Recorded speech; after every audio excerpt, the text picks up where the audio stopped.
Hello friends, welcome है आपके अपने YouTube channel the exam mirror में। आज का टॉपिक हम लोग जानेंगे कि colour code of carbon resistance क्या होते हैं और हम लोग ये जानेंगे कि इनका यूज कहाँ पर होता है।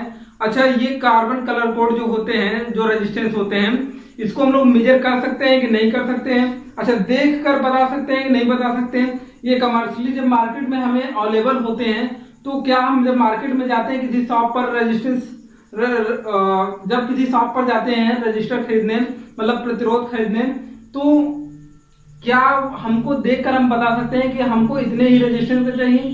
क्यों? क्योंकि जैसे हम लोग किसी इंस्ट्रूमेंट में लगाना चाहते हैं, जैसे किसी इंस्ट्रूमेंट में हम लोग लगाना चाहते हैं कि इतने ही रेजिस्टेंस का, चूंकि जो भी इंस्ट्रूमेंट बनाते हैं कैलकुलेशन के द्वारा हमको पता हो जाता है कि इतने ही रेजिस्टेंस का यहाँ पर रजिस्टर चाहिए, तो मार्केट में हम लोग जाएंगे उतने ही रेजिस्टेंस का रजिस्टर लेंगे। तो मार्केट में जाएंगे उतने ही रेजिस्टेंस का रजिस्टर लेंगे, तो हमको देखकर ही पता हो जाना चाहिए कि कितने रेजिस्टेंस का रजिस्टर है। तो आइए हम लोग बात करते हैं कि जैसा आप लोग इमेज में देख रहे हैं कि यहाँ पर हमारे पास एक रजिस्टर दिखाया गया है और इस रजिस्टर में कितने यहाँ पर बैंड्स लगे हुए हैं। अगर गिनेंगे तो कितने 1 2 3 और 4 बैंड लगे हुए हैं। अब हम लोग इसी के बारे में जानेंगे कि यहाँ पर ये जो 4 बैंड लगे हुए हैं, क्या हम इन्हें देखकर बता सकते हैं कि इनका रेजिस्टेंस कितना है। तो आइए हम लोग बात करते हैं कि देखिए, जो अगर हम लोग रेजिस्टेंस के बारे में जानेंगे तो कॉमर्शियली हम लोग रेजिस्टेंस को जो देखते हैं एक एलॉय के द्वारा बनाया जाता है, एक कार्बन रेजिस्टेंस के द्वारा कार्बन रजिस्टर होता है। एलॉय जो होता है वो हम लोग किसका एलॉय लेते हैं? नाइक्रोम, मैग्नीन और कॉन्सेंट्रेटेड वायर होता है। बात ये होती है कि इनका यूज हम लोग क्यों नहीं करते हैं? इनका यूज हम लोग सिर्फ प्रैक्टिकल वर्क में करते हैं। प्रैक्टिकल वर्क में करने का एक उद्देश्य हमारा ये होता है, एम हमारा ये होता है कि ये टेम्परेचर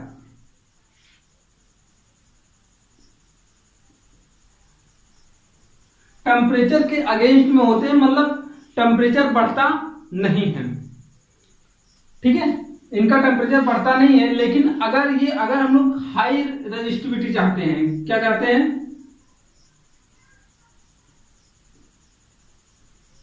हाई रेजिस्टिविटी चाहते हैं,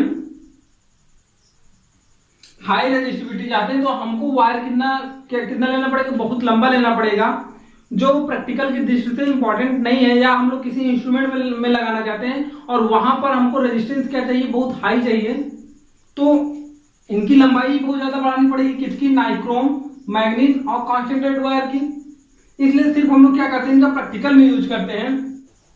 इसलिए क्या करते हैं हम लोग? सिर्फ इनका प्रैक्टिकल में यूज करते हैं। प्रैक्टिकल में यूज करने का सिर्फ इतना ही उद्देश्य होता है कि इनका टेम्परेचर पर कोई विशेष प्रभाव नहीं पड़ता है, क्योंकि हम लोग जानते हैं कि किसी वायर का, किसी रेजिस्टेंस का जब उसमें हम लोग करंट फ्लो कराते हैं, जैसे इसमें ये वायर है, मान लेते हैं मैग्नीन या कॉन्स्टेंटेड का वायर है, इसमें जब हम लोग करंट फ्लो कराते हैं तो अकॉर्डिंग टू ओम्स लॉ हम लोग पढ़ चुके हैं कि उसमें क्या होता है? टेम्परेचर वेरिएशन होता है, धीरे धीरे ताप बढ़ने लगता है, जिससे ताप बढ़ने के कारण उसका रेजिस्टेंस भी क्या होता है? प्रभावी होता है।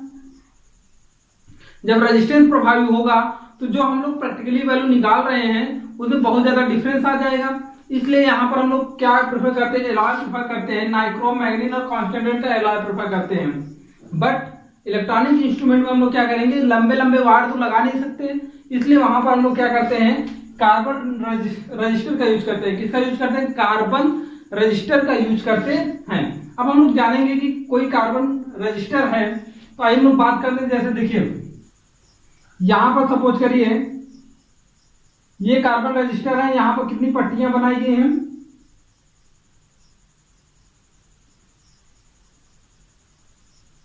1 2 3 और 4। कितने बैंड्स हैं? 4 बैंड्स हैं। इसका नाम 1 दे देते हैं, इसका 2, इसका 3 और इसका 4 नाम दे देते हैं। ठीक है, यहां पर इतने नेम दे दिए। उसके बाद अब देखिए, ये फर्स्ट बैंड और ये सेकेंड बैंड का जो कलर होगा, ये दोनों न्यूमेरिकल वैल्यू बताएंगे। क्या बताएंगे? न्यूमेरिकल वैल्यू बताएंगे। ठीक है, न्यूमेरिकल वैल्यू बताएंगे। और ये जो होगा ये हमको 10 पावर के रूप में बताएगा। कैसे बताएगा? पावर ऑफ 10, पावर ऑफ 10, 10 की घात के रूप में बताएगा। ओके, और ये जो 4 नंबर का बैंड होगा ये क्या बताएगा? टॉलरेंस बताएगा। क्या बताएगा?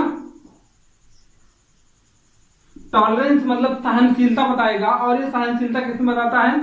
परसेंटेज में बताता है। ओके, आई बात समझ? इतनी बात आपको समझ में आ गई होगी कि जो रेजिस्टेंस होता है, जो हमारा रजिस्टर होता है, उसमें जो फर्स्ट और सेकंड बैंड होगा, या रिंग्स भी कह सकते हैं, ये रिंग होते हैं जो कि जैसे यहाँ पर बैंड होगा तो बैंड का सिर्फ आगे का सिरा दिखाई देता है, यहाँ पर रजिस्टर में सिर्फ आगे का सिरा दिखाई देता है। तो लेकिन ये पूरा पूरा क्या होता है? रिंग होता है। तो यहाँ पर हम लोग रिंग भी कह सकते हैं, बैंड कह सकते हैं। तो फर्स्ट और सेकंड बैंड क्या करता है? सिर्फ न्यूमेरिकल वैल्यू को शो करता है। थर्ड 10 पावर ग्रुप में शो करता है, और टॉलरेंस 4 नंबर बैंड शो करता है। तो आइए अब हम लोग बात करते हैं कि ये हम लोग जानेंगे कि कैसे कि कौन सा कलर है, कहां पर होता है। और हाँ, एक जानने वाली बात ये है कि यहाँ पर मैक्सिमम सिर्फ रजिस्टर में 4 बैंड से हो सकते हैं। कितने बैंड हो सकते हैं? 4 बैंड हो सकते हैं। मिनिमम कितने हो सकते हैं? 3 बैंड हो सकते हैं। ओके, कि चूंकि यहाँ पर कभी कभी 4 बैंड का कलर नहीं दिया गया होता है, तो वहां पर हम लोग 4 बैंड के लिए नो कलर के कलरलेस के लिए हम लोग 20% टॉलरेंस लेते हैं। आइए लोग बात करते हैं, क्वेश्चन करेंगे तो ऑटोमेटिक समझ में आ जाएगा। ओके, अब देखिए जैसे कलर है हमारे पास, यहाँ पर कलर कौन कौन से होंगे? Black, brown, red, orange, yellow, green, blue, violet, grey और व्हाइट, इतने कलर के यहाँ पर बैंड्स लगे होते हैं। ओके, अब यहाँ पर हम लोग बात करेंगे, अगर यहाँ पर ब्लैक कलर है तो यहाँ पर कितना होगा?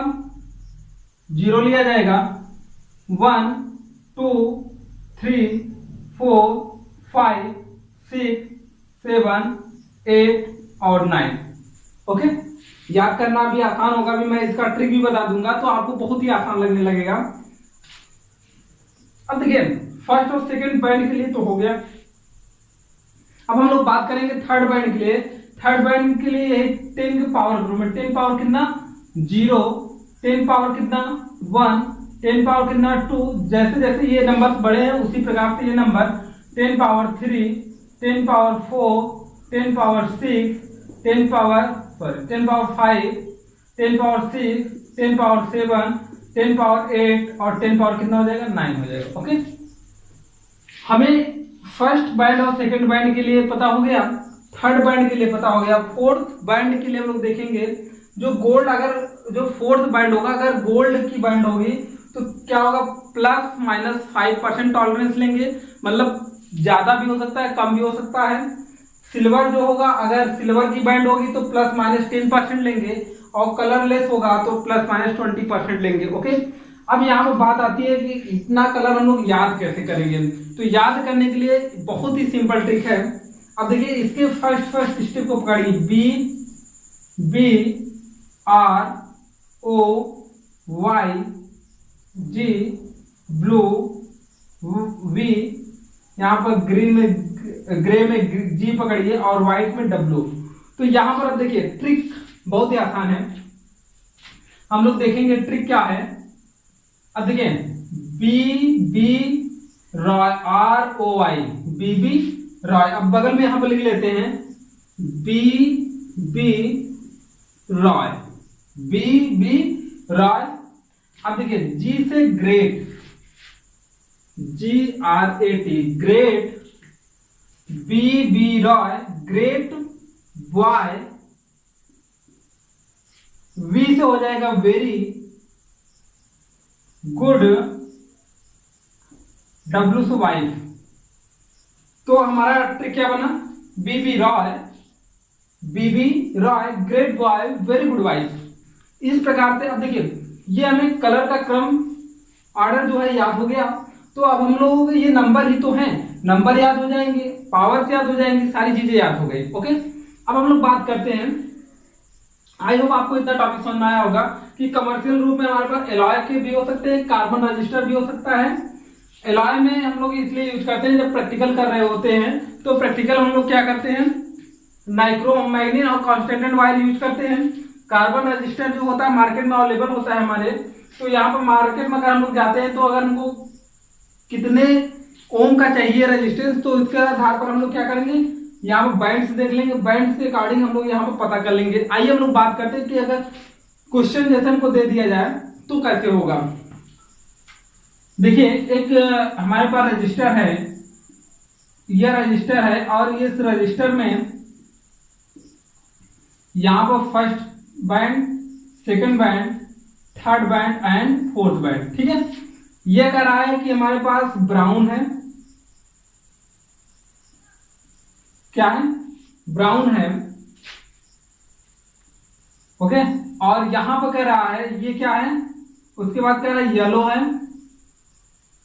फिर कह रहा है कि ब्लू है, और ये कह रहा है कि यहां पर सिल्वर है। ये वाला कैसा है, सिल्वर है। हमारे पास 4 बैंड है, 4 बैंड में ऐसा क्वेश्चन कह रहा है कि फर्स्ट बैंड कैसा है, ब्राउन कलर का, सेकंड बैंड येलो कलर का, थर्ड बैंड ब्लू कलर का और सिल्वर कलर का है फोर्थ बैंड। तो यहाँ पर बताइए इस रेजिस्टेंस को आप देखकर बताइए कि सर यहाँ पर रेजिस्टेंस कितना आएगा। ये रजिस्टर हम लोगों ने देखा और देखकर हम लोग पता कर सकते हैं क्या, ब्राउन का देखिए, ब्राउन ये कौन सी बैंड है, फर्स्ट, सेकेंड, थर्ड और ये फोर्थ बैंड है, ओके। तो फर्स्ट और सेकंड हमारे क्या बताता है, न्यूमेरिकल वैल्यू बताता है। जैसे यहाँ पर फर्स्ट और सेकंड क्या बताएगा, न्यूमेरिकल वैल्यू, क्या क्या बताएगा, न्यूमेरिकल वैल्यू बताएगा। थर्ड बैंड क्या होता है, 10 पावर ग्रुप में बताता है। तो आइए बात करते हैं। फर्स्ट में देखिए क्या है, ब्राउन है, और ब्राउन कहां पर है, ये है, ब्राउन में 1 दिखाता है, तो यहाँ पर लिखेंगे 1, क्या लिखेंगे, 1 लिखेंगे। येलो क्या बता रहा है, येलो कहां पर है, येलो को 4 है, तो यहाँ पर कितना हो जाएगा, 4 अर्थात 14 हो गया। अब देखिए थर्ड जो बैंड बताएगा ब्लू है, तो ब्लू कहां पर है, ये, तो थर्ड बैंड पर कितना है, 10 पावर 6, यहाँ पर लिखेंगे 10 पावर 6, ये क्या हो जाएगा, ओम हो जाएगा, 10 पावर 6। अब आता है फोर्थ नंबर, सिल्वर है यहाँ पर बैंड हमारा, तो ये क्या बताएगा, प्लस माइनस 10% का टॉलरेंस बताएगा। तो अब देखिए कोई भी यहाँ पर रजिस्टर होगा वो हम लोग देखकर बता सकते हैं। और एक बात और नोट करने वाली बात ये है कि ये जो कार्बन रजिस्टर होते हैं, ये जो कार्बन रजिस्टर होते हैं, ये बहुत हाईली रजिस्टर होते हैं, और इसीलिए हम यहाँ पर इंस्ट्रूमेंट में यूज कर पाते हैं जो कि हाई पावर की करंट आती है, और उसी को हम लोग रोक कर क्या कर लेते हैं कि लो पावर अप करंट में चेंज कर लेते हैं। जैसे आप लोगों ने देखा होगा कि 220 वोल्ट की करंट आ रही है हमारे यहाँ, 220 वोल्ट की हमारे यहाँ घर में करंट आती है, और उससे हम लोग क्या करते हैं कि चार्जर आप देखे होंगे, चार्जर को बोर्ड में लगाते हैं, और उसके बाद हमारे पास 0.5 वोल्ट का करंट मिलने लगता है, जिससे हमारा फोन चार्ज होता है, ओके।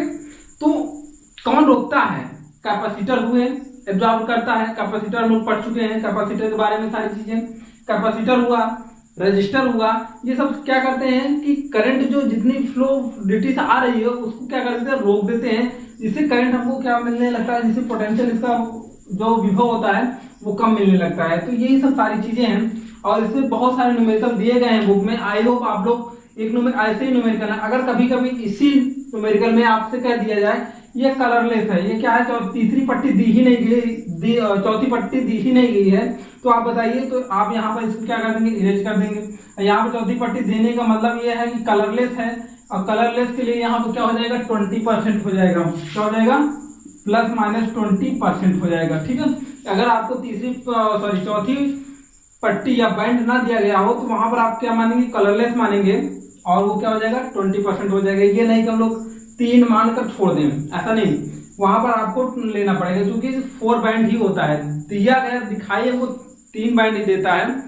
अगर मिनिमम आपको दिया गया होगा 3 बैंड, लेकिन टॉलरेंस हम लोग कितना लेकर चलेंगे, 20% लेके चलेंगे, जब कलरलेस नहीं होगा। आई होप आप लोग लेक्चर एंजॉय किए होंगे।